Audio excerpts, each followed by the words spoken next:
மிதுன ராசிக்காரங்க இந்த ஐப்பசி மாதம் என்ன பண்ணா சிறப்பா இருக்கும்? உங்கள் வீட்டு அருகில் இருக்கக்கூடிய அம்மன் கோயில் உங்களுடைய வாழ்க்கையில மிகப்பெரிய அதிர்ஷ்டங்கள், பொருளாதார வர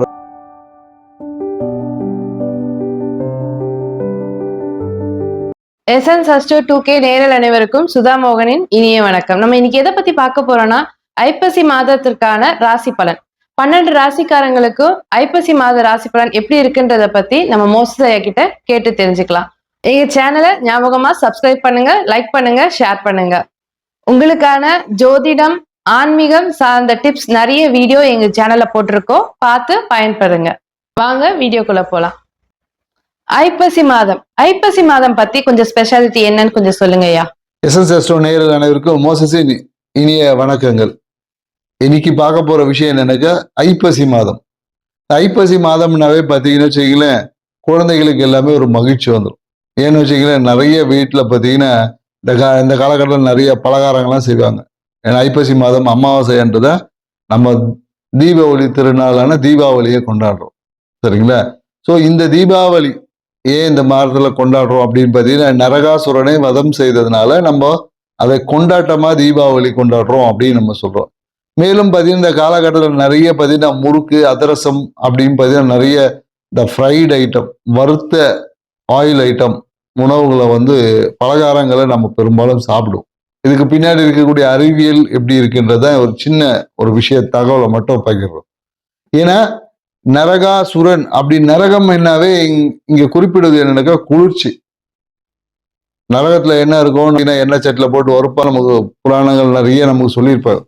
குளிர்ச்சி தான் பார்த்தீங்கன்னா நம்மளுடைய அதிகப்படியான இந்த வியாதிகளுக்கு, இன்னைக்கு சொல்லலாம் குரானிக் டிசீஸ் அப்படின்னு சொல்லுவாங்கல்ல, நீண்ட நாள் வியாதி, இது எல்லாமே உடம்புல அதிகப்படியான குளிர்ச்சி வரும்போது நமக்கு ஏற்படும் என்பதுதான் இன்னைக்கு மருத்துவ ஜோதிடத்துல சொல்லக்கூடிய விஷயம், மருத்துவத்துல சொல்லக்கூடிய விஷயம் அதுதான். ஸோ அதனால என்னன்னாக்கா இனி வர காலம், ஏன்னா ஐப்பசிக்கு அப்புறம் கார்த்திகை மழை காலம், அதுக்கப்புறம் மார்கழி குளிர்காலம். ஸோ இந்த விஷயங்களை நாம எதிர்கொள்ளணும். அப்படி எதிர்கொள்வதற்கு தான் நமக்கு என்னன்னாக்கா காலையில பார்த்தீங்கன்னா கங்காஸ்தானம் அப்படின்னு நமக்கு கொடுத்துருவாங்க. காலையில பார்த்தீங்கன்னா எண்ணெய் தேய்ச்சி கங்காஸ்தானத்தை வச்சு குளிச்சுட்டு சூடான உணவுகளை நம்ம சாப்பிடுவோம். அதுக்கப்புறம் பலகாரங்கள் எல்லாமே வறண்டு, அதாவது என்ன ஃப்ரை ஆயில். ஏன்னா குளிர்ச்சியை எதிர்கொள்ளணும்னு நம்ம உடம்புல பார்த்தீங்கன்னா ஃபேட் தேவை இருக்கும். அதனாலதான் பார்த்தீங்கன்னா நிறைய குளிர்ந்த பிரதேசங்கள்ல பார்த்தீங்கன்னா நிறைய கொழுப்பு சத்து உள்ள உணவுகள் அதிகமா இருக்கும். நீர்த்தன்மை, கொழுப்பு சத்து உள்ள உணவுகள் அதிகமா இருக்கும். பருவ காலங்களை எதிர்கொள்வதற்கான ஒரு சூட்சும ரகசியத்தையும் இதுக்குள்ள நம்ம முன்னோர்கள் வச்சிருப்பாங்க. அதான் நம்ம பார்த்தீங்கன்னா யம தீபம் அப்படின்னு ஒன்று ஏற்றுவாங்க. ஏன்னா யமன்னாவே குளிர்ச்சி. ஏன்னா அதுக்கு பின்னாடி நிறைய விஷயங்கள் போனால் ரொம்ப டீட்டெயிலாக போனோம். அதனாலதான் நம்ம யம தீபம் இந்த காலத்தில் குளிரை வெப்பத்தால எதிர்கொள்ள தயாராகிக்கணும். அதனாலதான் நமக்கு யம தீபம் ஏற்றுவாங்க. ஸோ இதுக்கு பின்னாடி இருக்கக்கூடிய இவ்வளவு மருத்துவ விஷயங்கள், இயற்கை சார்ந்த விஷயங்களும் இருக்கு என்ற புரிதலோட இந்த ஐப்பசி மாத ராசி பலன்கள் 12 ராசிக்கும் எப்படி எல்லாம் பலாபலன்கள் இருக்கு என்பதை தான் நம்ம இப்ப பார்க்க போறோம். வாங்க வீடியோக்குள்ள போலாம். மிதுன ராசிக்கான ஐப்பசி மாத பலன். மிதுன ராசிக்காரங்க, இப்போ மிதுன ராசிக்காரங்க பார்த்தீங்கன்னு வச்சுங்களேன், இந்த காலகட்டம் என்ன மாதிரி இருக்கு அப்படின்னு தான் பார்க்க போறோம். ஏன்னா மிதுன ராசி என்னன்னாக்கா காலபுருஷ தத்துவத்திற்கு 3வது ராசி. வெறும் என்னன்னாக்கா இந்த ராசியில் இருக்கவங்க பார்த்தீங்கன்னா அதிக சுறுசுறுப்பு. அப்படின்னா கோழி எந்திரிச்சு அது கூறதுக்கு முன்னாடி இவங்க காலையில் எழுந்துச்சு அந்த சுறுசுறுப்பா இருப்பாங்க. எப்பொழுதும் தன்னை பிரிஸ்கா வச்சுக்கணும், ஏதாவது ஒரு ஆக்டிவிட்டிஸ் பண்ணிக்கிட்டே இருப்பாங்க. ஆனா இவங்க பண்ணக்கூடிய ஆக்டிவிட்டிஸ்னால ஏதாவது பிரயோஜனமானு பார்த்தீங்கன்னா நிறைய மிதுன ராசிக்காரங்க ஒரு பிரயோஜனம் இருக்காது. ஏன்னா அவங்க வாழ்க்கை துணை சொல்லுவாங்க, என்ன எல்லாத்தையும் காலைல ஏஞ்சி எல்லாத்தையும் பரபரப்பாக்கி விட்டுட்டு கடைசி வரையும் அந்த வீட்டில் ஒரு வேலையே நகராது. அந்த மாதிரி தான் ஒரு தன்மைகள் பெரும்பாலும் மிதுன ராசிக்காரங்க வீட்டில் இது கேள்விப்படலாம்.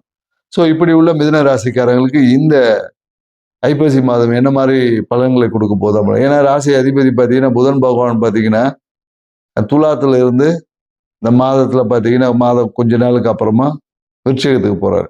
ஸோ அப்போ பார்த்தீங்கன்னா இந்த காலகட்டத்தில் துலாத்துல இருக்கக்கூடிய காலகட்டம் பார்த்தீங்கன்னா எண்ணிய எண்ணங்கள் எல்லாமே நிறைவேறும் சொல்ல முடியாது. நிறைய பேர் என்னக்கா வாழ்க்கையில நிறைய கனவுகள் இருக்கும், அந்த கனவுகள் எல்லாமே நிறைவேறக்கூடிய வாய்ப்புகள். குறிப்பாக என்னக்கா நிறைய பேர் பூர்வீகம் போயிட்டு வந்திருப்பாங்க, பூர்வீகம் சார்ந்த இந்த டாக்குமெண்ட் இஷ்யூஸ் அது மாதிரி இருந்திருக்கும். அது எல்லாமே இந்த காலகட்டத்தில் சரி பண்ணி அந்த பூர்வீகத்துல வீடு கட்டியிருப்பாங்க, அந்த பூர்வீகத்துல அந்த வீட்டுக்கான பண உதவிகள் எல்லாமே இந்த கால கிடைச்சிருக்கும் அப்படின்னு சொல்லலாம். பண வரவு பத்தாம இப்போ எங்கேயாவது ஒரு லோன் வாங்கலாமா அப்படின்ற ஒரு முயற்சிக்குள்ள போவோம். பணம் பத்தாதனால, ஏன்னா பட்ஜெட் பெருசா போயிடும். ஏன்னா இந்த காலகட்டத்தில் வந்து பட்ஜெட் வந்து நீங்க போட்ட பட்ஜெட்டுக்கு மேல அதிகமாகக்கூடிய வாய்ப்புகள் தான் இருக்கு.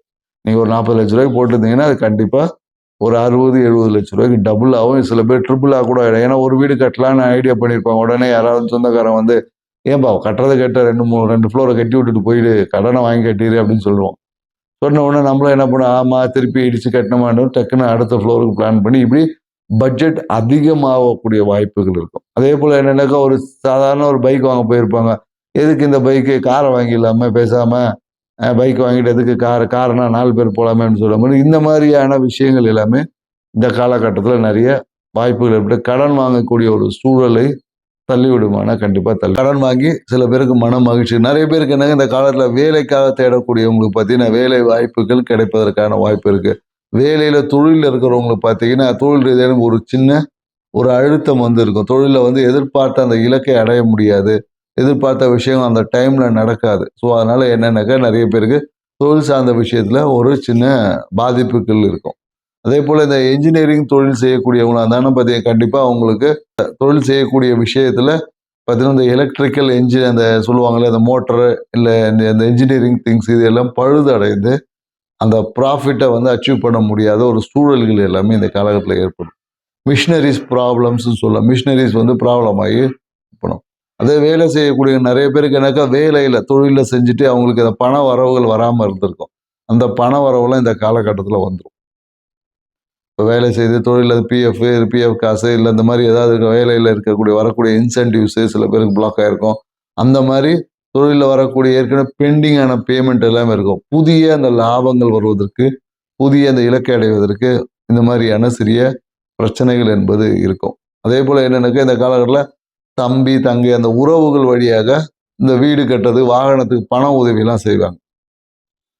பண உதவிகள் இந்த காலகட்டத்தில் கண்டிப்பாக கிடைக்கும். அதே போல் என்னக்கா முதலீடு எங்கேயாவது வந்து நீங்கள் போட்டு வச்சிருந்த முதலீடுகள் எல்லாமே இந்த காலகட்டத்தில் வரும்னு சொல்லலாம். முதலீடுகள் எல்லாமே வந்து உங்களுக்கு ஏதோ ஒரு விதத்தில் அந்த பொருளாதாரத்தை பேலன்ஸ் பண்ணும். எங்கேயோ வீடு கட்டுறது யார்கிட்ட கொடுத்து வச்சுப்போம், அந்த காசு எல்லாமே இந்த காலத்தில் வந்து உங்களை பொருளாதார நிலையை அடுத்த ஒரு நிலைக்கு உயர்த்தும். மேலும் என்னக்கா பணம் வந்து இந்த காலத்தில் ஒரு சிறப்பான ஒரு விஷயமா இருக்கு. ஆனால் என்னன்னாக்கா வாழ்க்கை துணை சார்ந்த விஷயத்தில் ஒரு அவமானங்களை சந்திக்கக்கூடிய ஒரு வாய்ப்பில் இருக்குது. அதாவது என்னென்னாக்கா குறிப்பாக இந்த காலகட்டத்தில் உங்கள் வாழ்க்கை துணை குடும்பம் சார்ந்த விஷயத்தில் கொஞ்சம் தலையீடு இல்லாமல் இருப்பது நல்லது. அப்படி நீங்கள் தலையீடு பட்டீங்கன்னு வச்சிங்களேன், தேவையற்ற ஒரு அவமானங்களை சந்திக்கக்கூடிய ஒரு சூழல்கள் வரும். ஏன்னா என்னென்ன பண்ணுவாங்கன்னா, நீங்கள் உங்கள் வாழ்க்கை துணைனா கணவன்னா மனைவி, மனைவினா கணவன், இவங்க எல்லாமே என்ன பண்ணுவாங்க, ஏதோ ஒரு ஒரு நகையை வாங்கி அடமானம் வச்சுருப்பாங்க. அந்த அடமானம் வாங்கின நகையை அந்த டைமில் மீட்டு கொடுக்க முடியாது. அப்போ அதனால் ஒரு சிறிய ஒரு அவப்பெயர் வந்து ஏற்படலாம். சரிங்களா? இல்லைன்னா நிறைய பேர் ஒய்ஃபோடைய நகையை அடமானம் வைத்து அதன் மூலிமா வருமானமும் சில பேருக்கு வரும். ஸோ இந்த மாதிரி விஷயங்கள் அப்போ நகை கேட்கும்போது ஒய்ஃபு சும்மா கொடுத்துருவாங்களா? 4 திட்டு தான் கொடுப்பாங்க. ஸோ இந்த மாதிரியான சில விஷயங்களும் ஏற்படும். ஸோ இது எல்லாமே ஒரு சாதகமான ஒரு நல்ல சூழலுக்காக, அதாவது உங்கள் விரயங்களை நல்ல விஷயத்துக்கு பயன்படுத்துமோ அது உங்களுக்கு ஆக்கப்பூர்வமாக இருக்கும். அதே விஷயத்தை தேவையில்லாமல் சும்மா இருக்கிறதுக்கு ஏதோ ஒன்று அதிகப்படியான பேராசையெல்லாம் செய்யக்கூடிய விஷயம் தான் இங்கே பிரச்சனைக்குரியதாக வரும். நாளைக்கு அதுவே உங்களுக்கு பேரை கெடுத்து விட்டுரும் அப்படின்னு சொல்லலாம். ஸோ அதனால் இந்த காலகட்டம் உங்கள் வாழ்வில் அனைத்து நன்மைகளும் வரும். ஏன்னா இந்த காலத்தில் என்னென்னாக்கா நிறைய பேர் என்னக்கா ஒரு கடனை வாங்கி இன்னொரு கடனை அடைப்பதற்கான வாய்ப்புகள் இருக்குது. ஆனால் தங்க நகை கடன் கண்டிப்பாக ஏற்படும். ஸோ அதனால் அது இன்னும் கொஞ்ச நாள் போச்சுன்னா அதுவும் சரியாகிவிடும். ஸோ அதனால் நகை கடன் வாங்கிட்டோமே, நகை எடுத்து அடமானம் வச்சிட்டோமே அப்படின்லாம் ரொம்ப யோசிக்க தேவையில்ல. வாழ்க்கையில் நிறைய விஷயங்கள் நன்மை. அதே போல் என்னென்னாக்கா குடும்பத்தோட கும்பாபிஷேகம் போன்ற நிகழ்வுகள் குடும்பம் ஊரில் சரிங்களா, உங்களுக்கு குடும்பத்தில் ஏதோ ஊருக்கு அந்த கோயிலில் கும்பாபிஷேக நிகழ்வுகளை பங்கேற்பதற்கான வாய்ப்புகள் இருக்குது. இந்த காலத்தில் தொழில் சார்ந்த அனைத்து ஒத்துழைப்பும் கிடைக்கும். இந்த மாதம் உங்கள் வாழ்க்கையில் அனைத்து சிறப்புகளை கொடுக்கக்கூடிய மாதமாக இருக்கும். குறிப்பாக இந்த பட்டாசு சின்ன குழந்தைகள் என்ன சொன்னால் பட்டாசு கொளுத்தும் போது கொஞ்சம் கவனமாக இருக்கணும். ஏன்னா இந்த காலகட்டத்தில் என்னென்னாக்கா ஏதாவது காலில் இல்லை கணுக்காலில் முட்டி கீழே பார்த்தீங்கன்னா ஏதோ ஒரு தீக்காயங்கள் ஏதாவது ஏற்படும். ஸோ கவனமாக பட்டாசை வெடிங்க. இந்த தீபாவளியும் சிறப்பான தீபாவளியாக உங்களுக்கு அமைய வாழ்த்துக்கள். நன்றி. மிதுன ராசிக்காரங்க இந்த ஐப்பசி மாதம் என்ன பண்ணா சிறப்பா இருக்கும்? இந்த ஐப்பசி மாதம் உங்கள் வாழ்க்கையில் அனைத்து நன்மைகளும் பெறக்கூடிய ஐப்பசி மாதமா இருக்கணும். நீங்க என்ன பண்ணலாம்னா, உங்கள் வீட்டு அருகில் இருக்கக்கூடிய அம்மன் கோயில், வீட்டு அருகில் இருக்கக்கூடிய அம்மன் கோயிலுக்கு எலுமிச்சம் பழம் மாலை போட்டுட்டு வந்து பாருங்க. உங்களுடைய வாழ்க்கையில மிகப்பெரிய அதிர்ஷ்டங்கள், பொருளாதார வரவிருக்கும், தங்கம் வாங்கக்கூடிய வாய்ப்புகள் உருவாகும். தங்க நகை கடனை போயிட்டு தங்கத்தின் மீது முதலீடு செய்யக்கூடிய வாய்ப்பெல்லாம் உருவாகும். செஞ்சு பாருங்க, வாழ்க்கை சிறப்பாக.